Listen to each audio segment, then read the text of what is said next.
evening, wherever you're at in the world. This is Tyrus Bain. Welcome to the Definition of Anarchy channel. But this morning, I'm going to be talking about who's willing to sacrifice.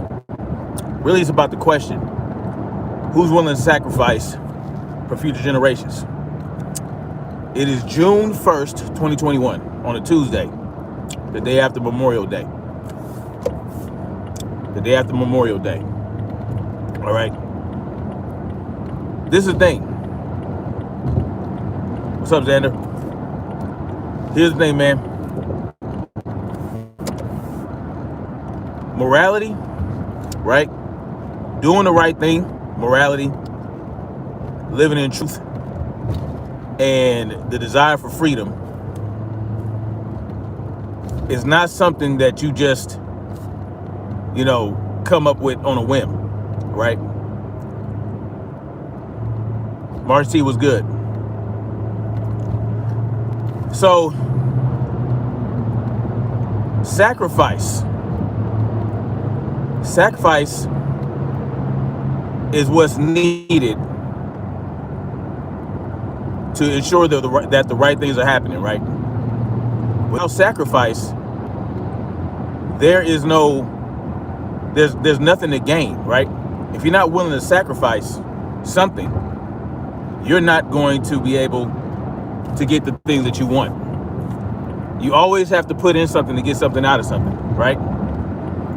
To get something out of what you desire, to get what you desire, you got to put something into it. You can't just talk about it, sit back and wait for it to happen. You can't watch others do things for you because, you're too afraid, or, you don't have the desire or the drive to get out and do it. It takes a lot of work, right? And everything that I talk about, everything that I say, you know what I'm saying? Like everything I've been covering has put me in a certain predicament, right? Thankfully, not too much of a predicament because I'm not a big YouTuber. So I'm relatively flying under the radar. But at some point, if I'm really about that life, I'm going to have to sacrifice a little bit of my safety to do what's right. And when that day comes, or it might have come already, I don't know. You know what I'm saying? I might already be on somebody's list. And I go in knowing that. But right now, all we're doing is talking about it, right? All I'm doing is talking about what needs to be done. I'm talking about the problems. I'm coming up with solutions that we can all take part in. And right now, that's all it is, right? We come on this platform, and I'm not the only one, right? A number of people come onto this platform, and they talk about the problems. They talk about the solutions. Some of them don't even talk about the problems or solutions. Some of us just talk about the problem constantly, all over and over again. And we're expecting other people to do something or to come up with the solutions. But if you really want to make something move, people have to see action, right? They have to see what you can produce. Because you might talk a good game, but do you actually deliver on that game you be talking, right? Do you actually deliver? Like, for instance, man, people want a revolution, right? There's certain people that out there that want a revolution. They want to fight for freedom, or they want freedom. They want true freedom, and they understand what that is. While some people feel like they're already free in this system that we're living in, because they can get up and go to work They can make their paychecks, right? They get to take care of their family if they're able to make enough money to do that, you know, with all the inflation and all this other shit going on. Some people are very comfortable with the way things are right now. And some people like me can see beyond that comfort. People like me can see that comfort is manufactured by the controllers. You know what I'm saying? The controllers manufacture this comfort and they display it to us as if we're supposed to be grateful, right? We're supposed to be grateful that they're taking our money and our time, you know, really they're taking our time and labor and energies, and they're spending our money, and they want us to act like they're our benefactor. They're not. We're their benefactor. We're their benefactor. So when they take money from us to do certain things like spend it on the military budget, build a bridge here, you know, put money in the infrastructure, all these other things, they want to act like they're doing it for us, right? No. That's what they're supposed to do. We're not supposed to feel grateful for that, right? We're not. Because they're benefiting more off of us than we're benefiting from them. And because they allow us to do certain things like go to work, they allow us to, you know, drive our cars with permission. You know, we have to have a permit for this, permit for that. We got to follow this law, that law, all these arbitrary laws or edicts or commands or instructions. We're supposed to be happy with that, right? We're supposed to be happy with that. But because someone like me wants to be left alone, don't want the government taking money out of my pocket, don't want the government dictating what I'm supposed to and supposed not to do, trying to tell me I need permission to drive, I need a permission to get this gun, I need the permission to carry. I'm supposed to be okay with that in many people's minds. This is a country of law and order and all this other shit. I'm supposed to be okay with that because I was born in this system and I benefit off of the past generations' time and labor and energies. We're in our future generations are going to benefit off of my time, labor, and energies, but only after the government sucks what they can out of it. And really, the future generations, they don't, because they have a debt. We have incurred, this country has incurred a debt that future generations will pay for a very long time. Multiple generations. We're now $30 trillion in debt, right? And counting. They want to spend more money. They want to spend more of our money on bullshit, right? But we're supposed to be grateful when they give us a $1,400 check, right? But they can't even keep a child sex predator in prison for the rest of their life or execute them immediately. They can't even do us that favor. They have to release these people out into the world and throw it in our face that, hey, guess what? You got a child sex predator that lives 2 doors down from you. You know what I'm saying? They're acting like they're doing us a favor when they give us this Megan's Law database. But really what they're doing is saying, look at all these child molesters, rapists, and, you know, sexual assaulters. Look at them. They're all up in your neighborhood. Look, see what we're doing? We're giving these people 6 months probation. And we're going to allow them to live amongst you. Right? And they're okay as long as they register. They can go on about their life. And you can't do anything about it, because if you do, well, You're going to go to jail for murder. You're going to go to jail for assault. All these other things that can happen to you for wanting to deal and not wanting to have,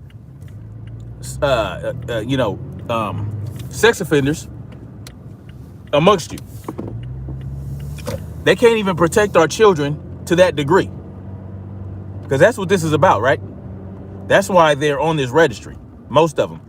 Some of them, they get screwed because they took a piss outside, right? They took a piss outside on a wall, and got caught by the cops. You know what I'm saying? Sometimes that happens. And sometimes, some people get the raw deal. Some people end up on that list that shouldn't end up on that list. That's just a reality. Just like some people end up in jail that shouldn't be in jail. But for the most part,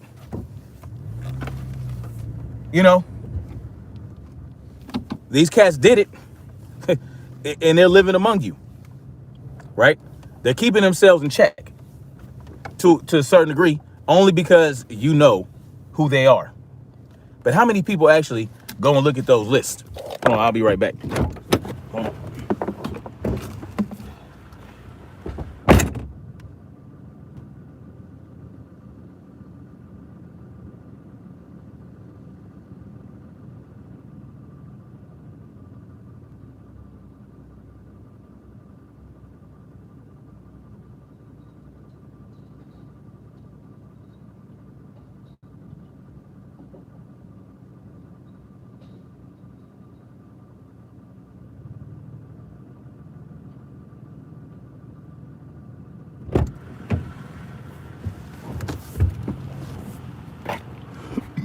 How many people, because I get alerts when from Experian of all companies, right? I sign up with Experian and they let me know every time there's a sex offender that moves close to my house, they give me all their information. You know what I'm saying? They let me know because that's how I want it. But really, what is that doing for me? What can I do about it? Okay, I can patrol the parks and make sure they're not hanging around. I can go harass them. What can I do? This society doesn't even allow us to treat them like they should be treated, right? But we're supposed to be grateful. We're supposed to be happy. But I tell you what, if you want to keep getting what you've been getting, keep doing what you've been doing. And at the end of the day, this cycle will continue as long as we just want to be comfortable, right? We just want to be comfortable. We don't want to sacrifice. We don't want to get dirty. We don't want to get injured. Hell, we don't want to die. We don't want to die. So we're not willing to go out there and put in the work. People are always hollering about revolution, right? Always hollering about this revolution, that revolution. We need to have a revolution. And it's very true. It's very true.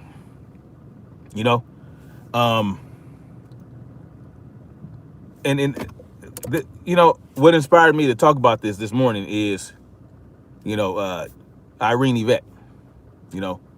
She's been on the revolution thing and she's been talking about it and she knows what it takes. She knows what's necessary, right?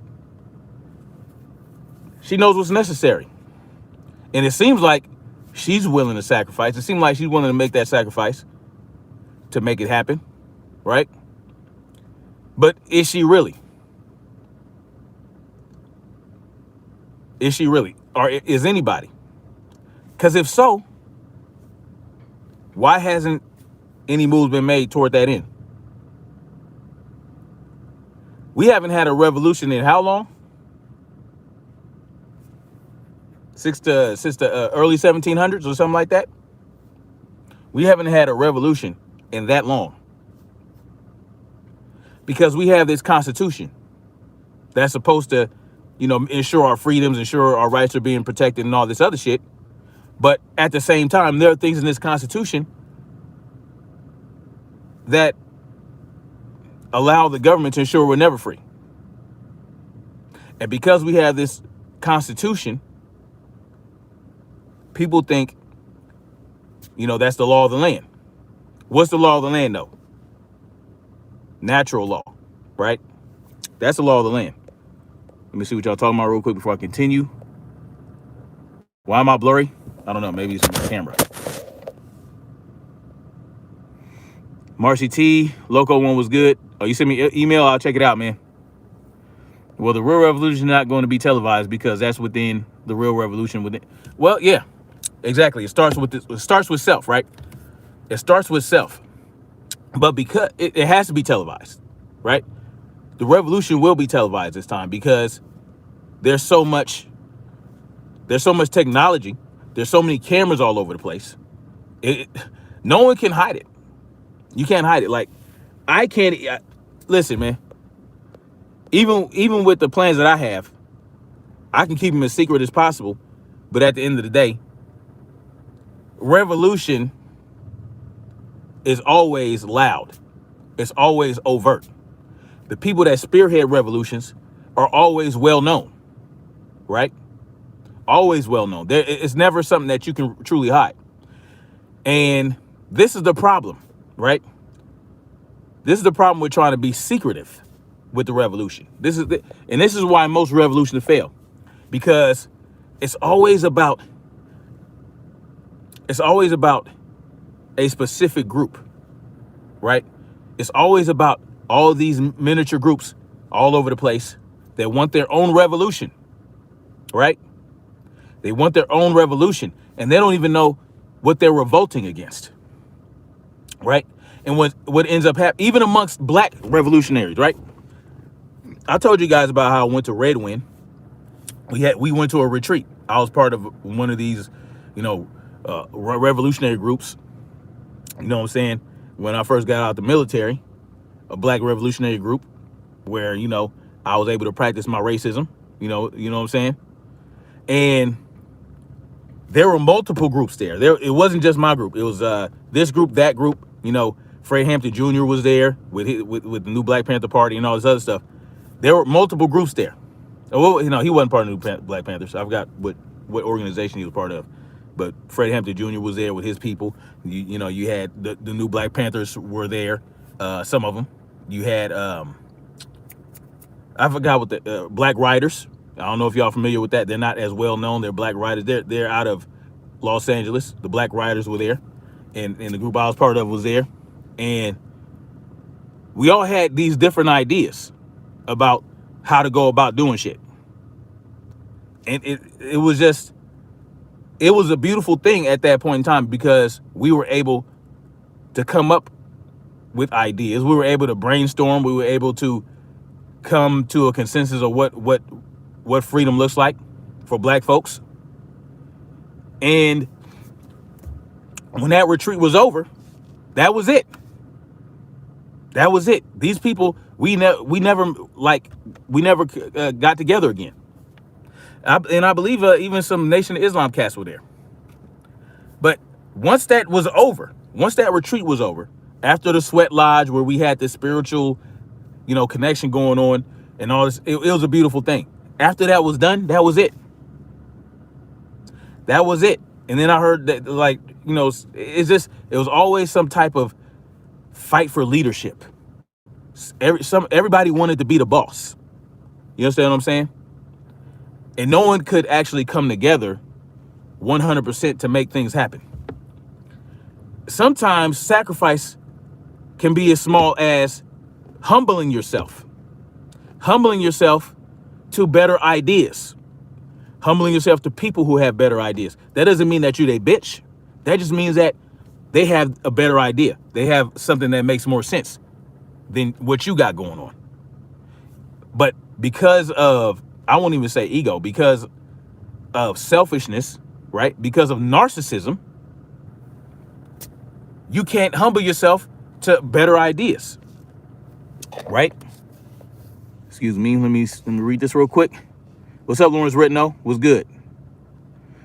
Try it, buy it, make it, sell it. Hey, did you ever see the movie The Matrix? Hell yeah, I love it. That's what it's like living in this system. Exactly. Most people don't want to break away from the Matrix. Let's see, you're 100% right. I appreciate that, local one. And if we touch on for them for being a predator, we not only get charged with a crime, we get charged with a hate crime, which of course carries a much heavier. Yeah, it's crazy. What's up, you stupid fool? People are so dumbed down right now. Exactly. When you was in the Black revolutionary groups, did you see other people of color joining the groups? Well, yeah. I mean, that's what you want. You want other people to. You want other. Oh, what do you mean other people? Oh, you talking about other people of color? Yes, there was. Like I said, when I went to Red Wind, that was an indigenous. That was sovereign land. It wasn't a reservation. It was actually sovereign land for the natives there, for the indigenous folks there. Yeah, there were. We had even some white folks. There was a couple white people that were involved. You know what I'm saying? They supported, but for the most part, they had to understand, like, this is a black group, right? You're not going to be in any form of leadership. You're not going to have any real influence, this, that, and the third. You're there for auxiliary support, and that's it, right? That was really what it was about. But yeah, there were other people of color. Yes, yep, natives, Hispanic, Caribbean. Like it was many type of people. But you know, like I said, the problem is how do you keep things connected when you have these retreats, or you have these meetings or these conferences where people get together. They talk a good game, but what are they really willing to do? They can't even sacrifice their own, sense of importance, right? Everybody wants to be the most important. Everybody wants to be the smartest motherfucker. Everybody wants to be, the most revered. They want to be the most famous. You know what I'm saying? They want to have the most notoriety. They're not even willing to sacrifice that, let alone sacrificing their bodies in blood and sweat and tears, just training to fight, training for a battle that might potentially come, training for a life or death situation. You know what I'm saying? Like the guy that was supposed to be the leader of my group, we were out there shooting. You know what I'm saying? You can shoot all day. People had shit that they had. I ain't gonna go into that. But he didn't even want to shoot. He's like, oh well, some revolutions, a big part of revolutions is spiritual and this, that, and the third, which is true. But you have to have balance. You have to be able to shoot as well. You understand what I'm saying? Like, just being an orator, which is what he was a great orator. He knew how to speak real well, right? He had this charisma and he was all this other shit. But he didn't want to pick up a gun to shoot. He didn't want to train to fight. He didn't want to exercise. He didn't want to do any of that. He wasn't even willing to sacrifice some physical discomfort and physical pain to make himself efficient. He just wanted to talk. He wanted to be a boss, right? That's why I always talk about the difference between a boss and a leader. He wanted to be a boss. He wanted to pull the strings. He wanted to be, he wanted to tell people what to do. He didn't want to get out there and do shit himself. He didn't want to be he didn't want to be on the front lines, getting it in. He wanted to be in the back with the bullhorn, directing people. Well, you can't be any sort of strategist if you don't have that experience. You know what I'm saying? I was getting into the spiritual shit, the physical shit, the mental shit, all that. But they looked at me funny because I was a vet, right? They looked at me funny because I was a vet. Fine by me. You understand what I'm saying? But at the end of the day, I was the one teaching them how to shoot. I was the one doing this, that, and the third. So it was what it was. Like, I wasn't offended. Like, okay, I'm a veteran. All of a sudden, I'm going to be an informant, right? Is that how it works, though? Let's think about it. Because this is one thing Irene Yvette said that kind of blew my mind. I was like, what? She said, I think she said almost every revolution was destroyed by an ex-military guy. And I'm like, where did that happen at? You know, I don't recall any revolution or any potential revolution that was destroyed by that type of person. It was always, look at William O'Neill, right? William O'Neill was was an informant that infiltrated the Black Panther Party in Chicago, where Fred Hampton was, right? Fred Hampton Sr. He informed on Fred Hampton Sr., gave the FBI and I forgot, not the ATF, but the local police department, gave them the layout of his apartment so that when they go in there, they know exactly where everybody's at, what the layout is, what table is there, where, you know, this table, that table. Killed 6 people, including Fred Hampton. But William O'Neill was like his right-hand man. Was William O'Neill ex-military? No. He got pinched on a drug charge. He had drug charges hanging over his head. Those are the type of people that inform on you. People that get caught like idiots doing shit like selling drugs, which I believe you know, I don't think that should be illegal, right? I think we should decriminalize drugs and drug dealers, but that's beside the point. He got caught selling drugs, right? And all this other shit. And he decided, in order to reduce his sentence or whatever, or not to get charged, or not, you know, to ease, for his own self to be comfortable, he agreed to infiltrate and get fucking Fred Hampton assassinated. That wasn't ex-military. Martin Luther King. I don't know if you want to call what he did a revolution, but I don't recall. You know, was Jesse Jackson ex-military? What about that other preacher, that other minister that was standing next to Martin Luther King on the balcony, who actually said out loud in a conference or in a press conference that he had to step aside so that they could take a shot. He had that Freudian slip. Was he ex-military? No. Let's see. Malcolm X. Was he done in by no. I don't think Farrakhan was ex-military. I don't think that he was. I don't think Elijah Muhammad was ex-military. I don't know where she got that from, honestly. So, you know, if y'all know of any, y'all let me know. I mean, I'm not offended because I'm a veteran, but it doesn't even make sense to use a veteran to infiltrate anything, because they're already going to be looked at suspiciously. Automatically. I'm automatically going to be looked at suspiciously. It's not smart to use someone like me to infiltrate anything. Right? Unless I hide the fact that I was a veteran. Known veterans are not good infiltrators, right? And it's hard to hide the fact that you're a veteran. So I don't know where she got that from, you know, but it is what it is. But see, that's why I'm not part of any group anymore. I'm no longer a part of any revolutionary Hotep two-step group or anything like that, militia, whatever, because I'm automatically going to be looked at like some type of infiltrator. So I just do my own thing. I'm working on my own thing, and if people want to rock with me, it is what it is. But best believe I'll be vetting people.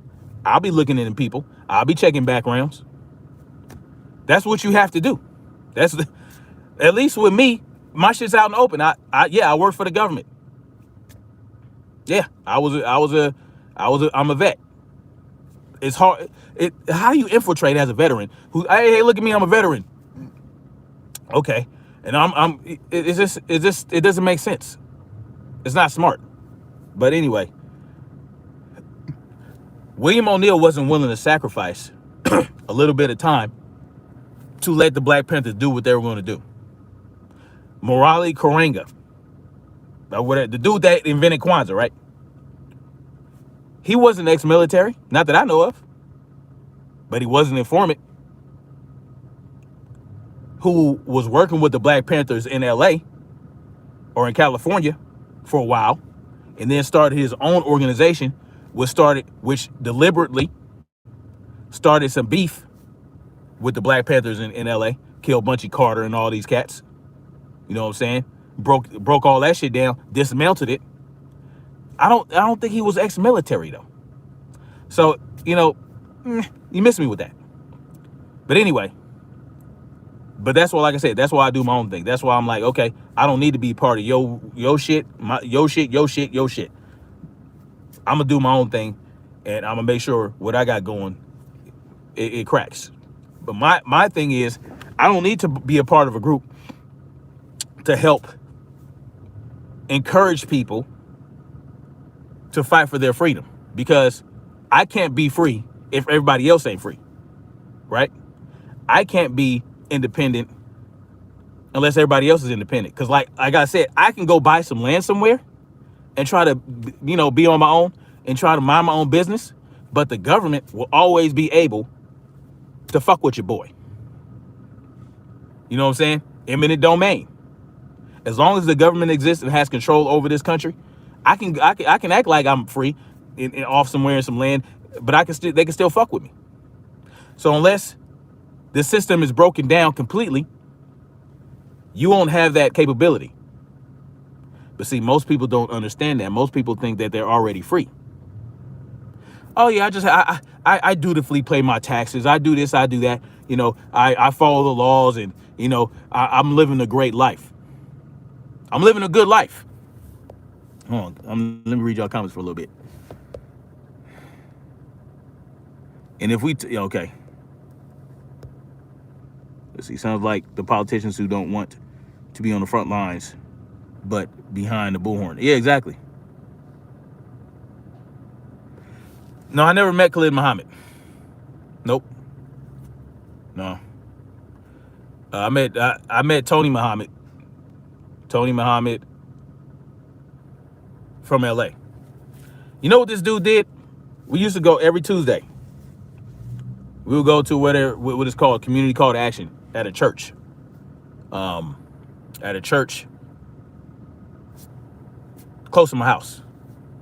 And, you know, we were doing things like, we were talking about, you know, improving shit for black folks, and, you know, police brutality and police murder and police terrorism and all this other shit, because Devin Brown, got shot 30-something times back in like 2004 or 2003 or something like that. And we were trying to get the cops held accountable for it. This was long before like YouTube and, you know, all that shit. And so we're supposed to be looking at the cops like the enemy. That's how we had to look at them, because they had carte blanche to do whatever they want with us. But what did Tony Muhammad do? He brought a cop to one of our meetings and had the cop do some splaining. I was done after that. I was like, these motherfuckers ain't shit. And that was after we had to put foot to the pavement and all this other shit. And no one was participating but a few of us. So